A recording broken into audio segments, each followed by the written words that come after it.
মা তাড়াতাড়ি ভাত দাও। হ্যাঁ এই তো দিচ্ছি, একদম গরম গরম সাদা ভাত প্রথমেই দিয়ে দিলাম চাকা চাকা করে শসা, সাথে দিয়ে দিলাম পেঁয়াজ আর কাঁচা লঙ্কাও দিয়ে দিলাম, সাথে দিয়ে দিলাম মান কচু বাটা, যে কচু বাটাটা না কাঁচা করেছি, সাথে দিয়ে দিলাম তেতো, আজকে নিম পাতা ভেজে তারপর আলু ভাতে রেখেছি, দিয়ে দিলাম একটা মিক্স সবজি, তার মধ্যে শিম আলু বেগুন মূলো আর চিংড়ি মাছ আছে, তারপরে দিয়ে দিলাম কাঁকড়া, আজকে কাঁকড়া কষা কষা টাইপের করেছি, একটু আলু দিতে বলেছি, সাথে একটু আলুও দিয়েছি, একটু গ্রেভিও দিয়ে দিলাম, তারপরে দিয়ে দিলাম সর্ষে পোস্ত দিয়ে আজকে পমফ্রেটের ঝাল করেছি।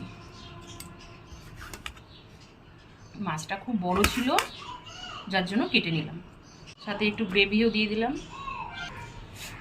দিলাম পুঁই বিচির তরকারি, কাঁকড়া কষা আর পমফ্রেট সর্ষে বাটা দিয়ে করেছি, সব শেষে দিয়ে দিয়েছি জলপাইয়ের চাটনি। নাও শুক্রবারের একদম থালি পুরো রেডি, একদম জমজমাট থালি, কাঁকড়া পমফ্রেট বাটা চাটনি সব পেয়ে যাবে। নাও তাড়াতাড়ি শুরু করো।